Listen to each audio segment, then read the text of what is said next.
afternoon. I am Bronwyn Stevens-Harding. I'm the Director of Rogue Opera, and welcome to Livestream number 10. We have been streaming live since about the third week of the lockdown crisis here in the UK, and it's been an incredible journey. So I'm really excited that we're still here. We've got great plans. We're committed to doing this kind of online performance and this online live stream for at least into next year. That way we can make sure that we can give all our wonderful Rogue Opera artists and other artists beyond the immediate sphere of people that we've worked with some kind of work in this time of crisis. We are also finding ways, so this is obviously a free live stream for you, and then one of our missions is to get opera out to a widest audience as possible. So having it free, having it available, having it on Facebook is really important. But music is work, not play. It's the Musicians Union slogan, and it's an excellent one. You know, of course, we all are very passionate about our craft. You know, musicians wouldn't be doing it if they didn't love it. But, you know, at the end of the day, we also need to make a living. And so Rogue Opera has developed a number of online offerings that you can pay for. For example, you could have a private online gala where you can get friends from all around the world, all around the country, together sharing an online gala experience. I did a fantastic collaboration last night with Laithwaite's Wine, where there was a wine tasting going on for a group of friends, and I interspersed the wine, paired some of the wine with opera, and that was a great experience for everyone involved, including myself. So yeah, do keep a lookout for what we've got coming up, but as I said, there will also always be some free content available for everybody. And as of next week, I'm going to start a new thing called Arias or Opera at 8. So tell me which one you prefer, Arias at 8 or Opera at 8. And that will just be a little sneak preview, a little favorite thing on Facebook for, you know, 5-10 minutes every evening at 8 o'clock. I know for my international audience that might not work, so you know, maybe occasionally I can do Arias at 8 a.m. We'll see. So this week we have a fantastic program for you. We've had a number of great fans get in touch and ask for a repeat of some of their favorite tunes. So we're going to do that. We've got a couple of amazing pieces from Carmen. And I'll be joined by one of my favourite mezzo-sopranos, not putting aside any of the other mezzo-sopranos, of course, but Maya Wheeler-Colwell will be joining me for a duet. The other exciting thing we have today is a brand new premiere solo piano piece from our wonderful music director, Guy Murgatroyd. And Guy, you have obviously been hearing every single week on the accompaniment, the piano part of it's piano duet. Whenever as one of our singers are singing, we have Guy there as their duet partner on the piano. But today we get to feature him solo, as he so richly deserves. So he's going to give us a fantastic piece of Chopin. And I can see on Facebook we've got some great people. Hi Aaron, hi David, hi Rhiannon, hi Vicky, hi Ashley. Lovely to see you all. So as I've said, this Facebook interaction really brings it alive. Hopefully for you, it definitely brings it alive for me. So please don't be shy in posting comments there, giving me a wave, and of course sharing it with everyone you'd like. So without further ado, the first piece for you today, as I mentioned, is the duet with the wonderful Maya Wheeler-Colwell. It is from an opera by Mozart, Così fan tutte, which translates from Italian, "That's just the way women are." And the premise of the opera is that women are very fickle creatures, and given the slightest opportunity, they will be unfaithful to their lovers or their husbands or their boyfriends. Of course, we know that, you know, this applies to everybody given the opportunity. You're either one of those people or you're not. However, in the opera, Dorabella and Fiordiligi are two sisters. They are engaged to two wonderful men, Ferrando and Guglielmo. And an old friend of Ferrando and Guglielmo, Don Alfonso, says to the boys, look, trust me, this premise is true, and I'm going to prove it, because even though you think that your fiancés are purer than driven snow and wouldn't dare do that to you, let me show you. So the men whisk themselves away, they come back in disguise, and they proceed to try and entice the two sisters. So they swap, so Dorabella's fiancé goes and tries and seduces Fiordiligi and vice versa. Unfortunately, the sisters do succumb, and this duet that we're about to sing is at their point of decision. They've made that first step. They've thought, well, what harm can a little bit of flirting do? And now the most important question is, which sister gets which man? Do they prefer the blonde one or the brown one? And my character, Dorabella, decides that she prefers the brown-haired one because he makes her laugh and he'll tell her how much that he loves her every single day. So I'm going to hand over to Maya to just introduce that quickly, and then I will rejoin you on the stage as Dorabella singing with Fiordiligi about their choices in men.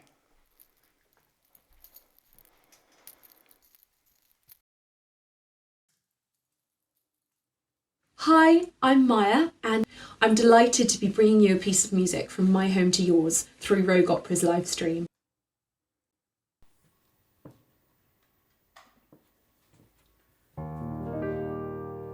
Decidi tu, sorella, decisi. Quel brunettino che più non mi può. Ed intanto io col biondino fan correre regolar. Schizzo secca e dolce detti, io mi corrisponderò.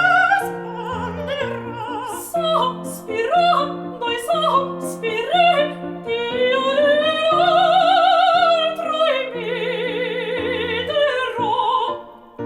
Mi dirà, ben mio, mi moro, mi dirà, mio bel tesoro. Ed intanto che diletto, che spasetto io proverò, che spasetto io proverò.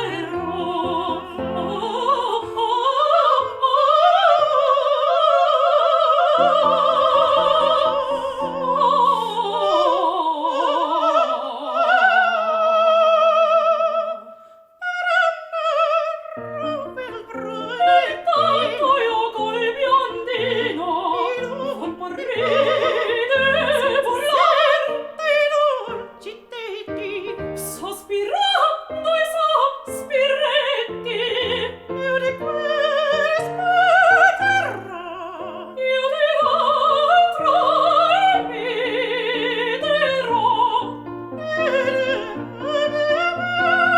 imiterò.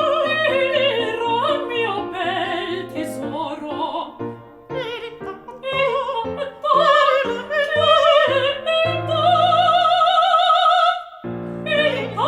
intanto che spasetto proverò, ed intanto che spasetto proverò, io proverò, ed intanto che spasetto proverò, che spasetto io proverò, che spasetto proverò, che spasetto proverò, che spasetto proverò.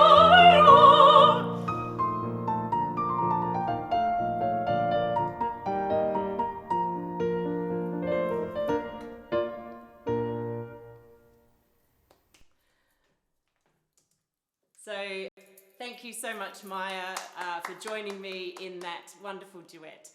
It's always a pleasure to sing with Maya, and I do hope soon we will be singing in real life.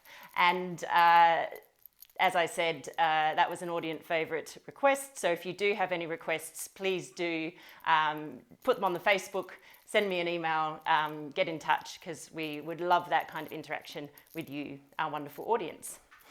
So another thing that has been very popular is something we introduced about 3 weeks ago, and that is an innovation by Guy Murgatroyd, music director, who is being featured on this program today, and that is the Secco 60. So the Secco 60 is 60 seconds of crammed full of opera facts. So there's terminology that people who perhaps are not regular opera goers have heard, might not know, have never heard of, might not know what it means. Guy does a fantastic job at explaining that in just 60 seconds with some really engaging images as well. So this week we have a new one, new 60 second, and I'm going to hand over to Guy to give you this week's insight in 60 seconds into a new term. Today's term is maestro. Let's try that again.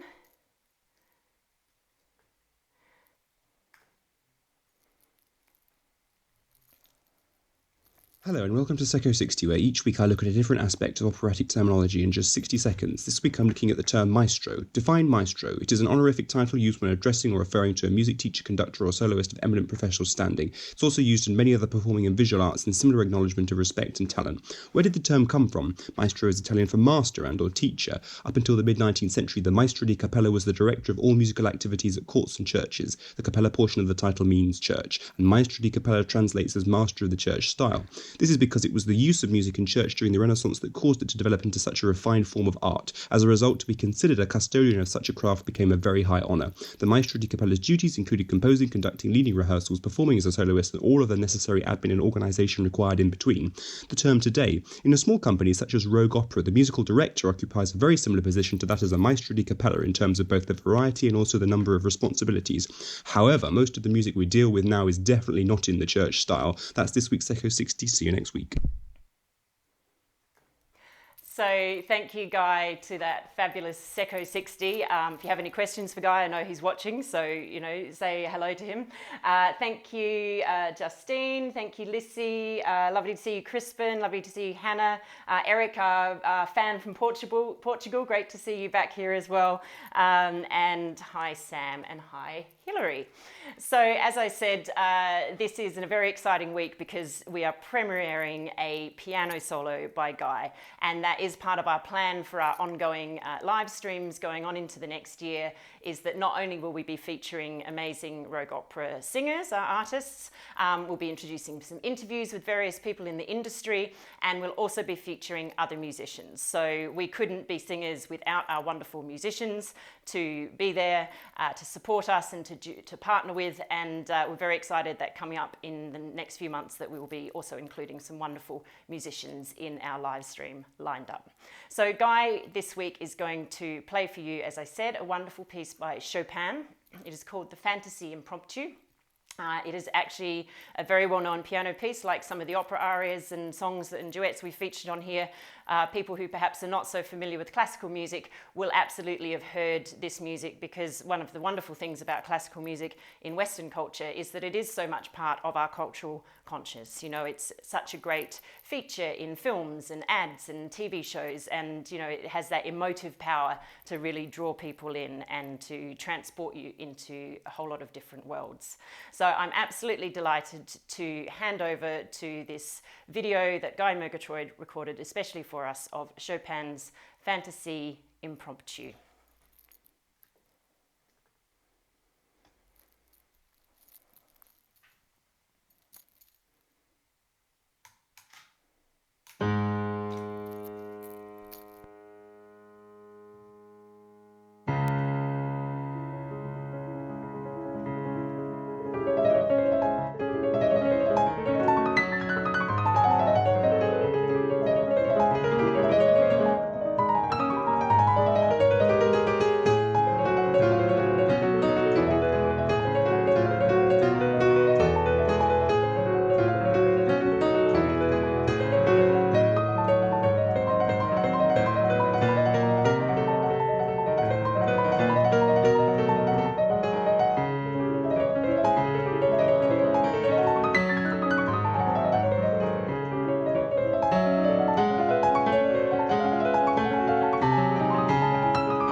So absolutely fantastic performance by Guy there.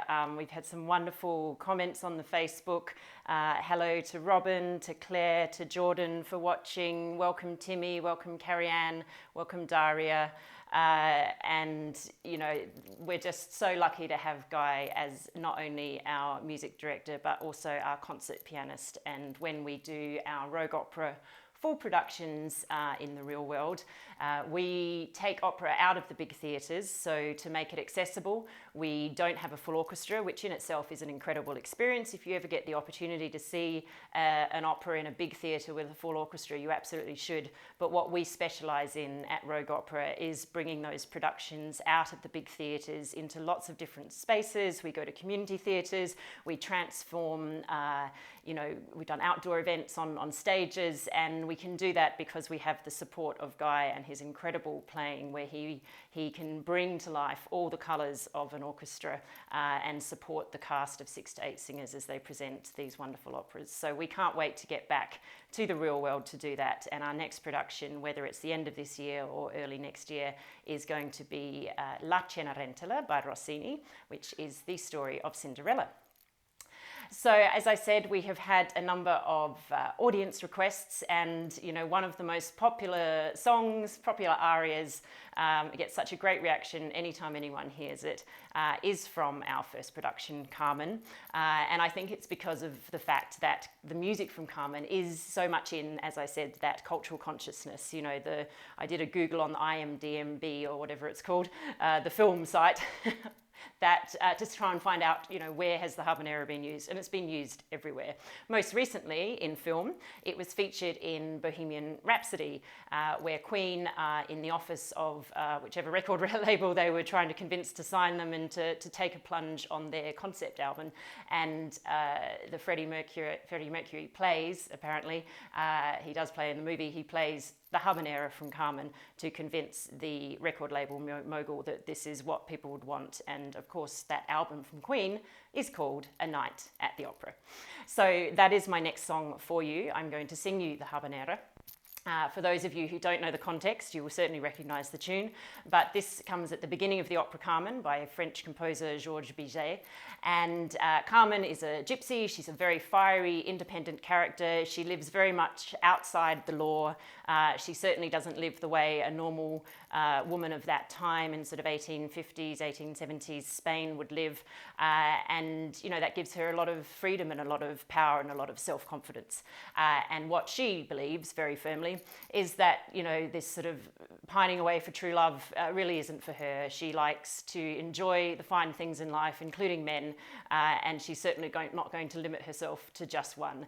She says, love is like a rebellious bird. If you think you can hold it, it flies away. If you leave it alone, it might come close. But one thing she does say to all the men out there, if you do want to play with me, then watch out, because you are playing with fire.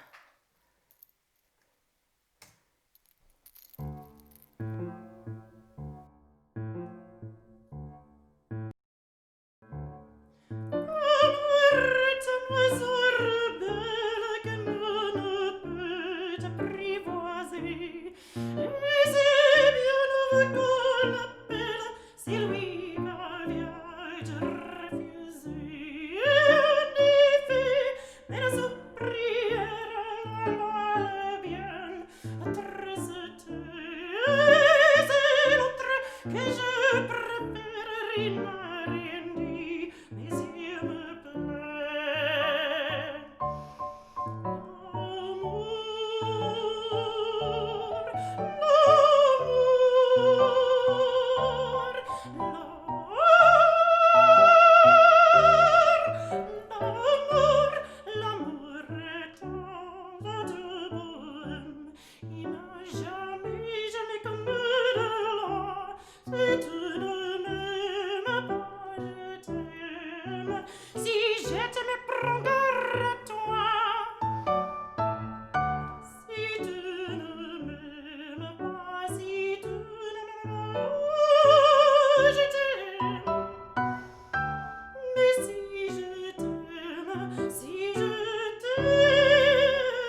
on this live stream, and as always we've got John. Hi John, haven't seen you for a long time. Les is watching from South Africa. Hi Ashley. As I said, it's just so great to see everybody on Facebook. If anyone is trying to watch it on the website, we're aware that if you're not on Facebook, you might not be able to watch it on the Rogue Opera /online, but we will have that sorted out by next week. So to finish off our series today, we are staying with Carmen. We are going to welcome back wonderful Rogue Opera artist Sam Young, and he is going to give us one of the other extremely recognisable songs from Carmen, and that is, of course, the Toreadors aria, the bullfighters aria. So the French title is Votre Toast, which is a flamboyant cheers, and we see Escamillo, the bullfighter, the first time in the opera when he bursts into the tavern where Carmen and her friends are drinking, and Carmen and José have just been reunited. They're having a little tete-a-tete in the corner, and then in bursts Escamillo in his fine bullfighter's clothing, possibly freshly smeared with blood from a bull, which would have been appealing in those times, and he sings this very alpha male show-off aria, which has absolutely everybody in the room focused on him, and including Carmen. She can't resist. She herself is another alpha character, and she is drawn very much to this fiery Escamillo, the bullfighter. So it's my pleasure to present Sam Young singing the Toreadors aria from Carmen.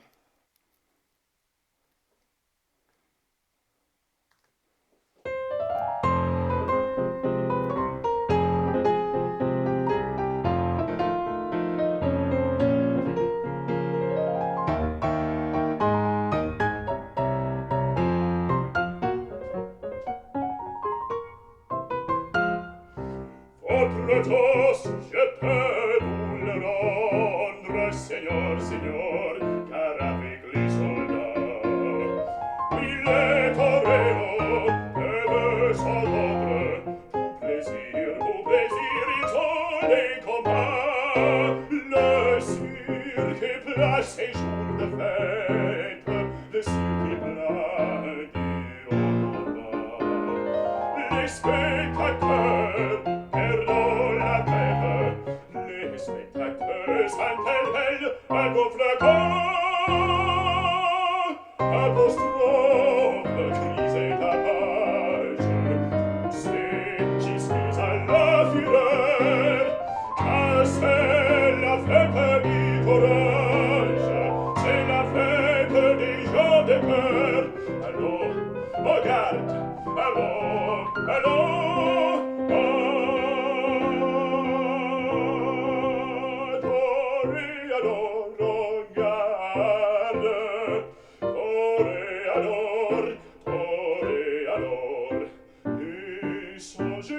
Songe en combattant, ta nuit noire te regarde, et que l'amour t'attend, l'amour t'attend.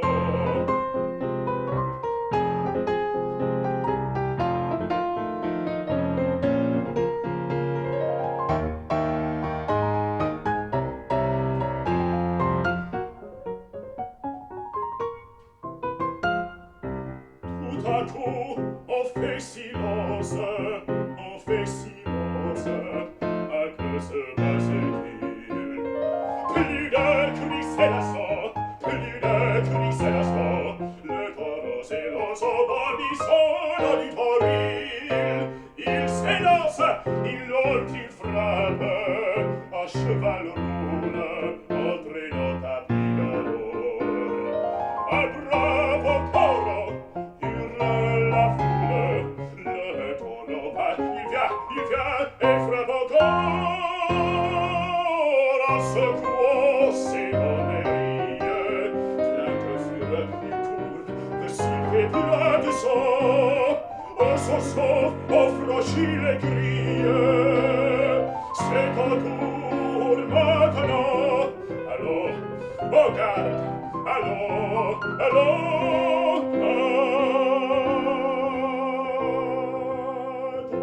toréador, en garde, toréador, toréador. Et songe bien, oui, songe au combattant, calme et noix de regarde, et que l'amour t'attend, toréador. L'amour, l'amour t'attend, toréador, toréador. L'amour t'attend.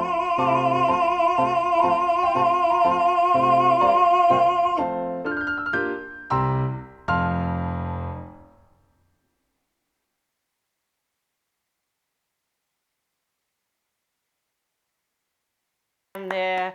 I think Sam's watching, so please do show your love for him in the comments. And yeah, it's such a great aria. He sings it wonderfully. And every time I hear any of the music from Carmen, it just brings back so many amazing memories of when we were able to do that in real life. So we will one day be performing that again, along with our other production that we have in our repertoire, which is Mozart's Don Giovanni. So thank you everybody who has joined us today. It's a pleasure to see familiar faces and new faces. Please do continue to share the news of this free live stream all over Facebook. We are also going to be on our website, so people who aren't on Facebook can absolutely watch it there. One of Rogue Opera's missions is to absolutely get Rogue Opera, get opera full stop, and classical music out to a much wider audience. And this new online format, new for us, has enabled us to do that. And as I said, it is more than just, you know, us enjoying being performers. It's enabling us to work. It's enabling us to get some income and to keep building for the future, to the time when hopefully the performing arts and the theatre and the events and pubs and everything are able to return to normal, and that we start to put back this great cultural, unity that we have in this country and of course all over the world. So thank you for supporting us as artists. Thank you for supporting the entertainment industry in whatever form you do. And I look forward to seeing you all here next week, Friday at 12 noon British summertime. I'm Bronwyn Stevens-Harding, Director of Rogue Opera. Goodbye.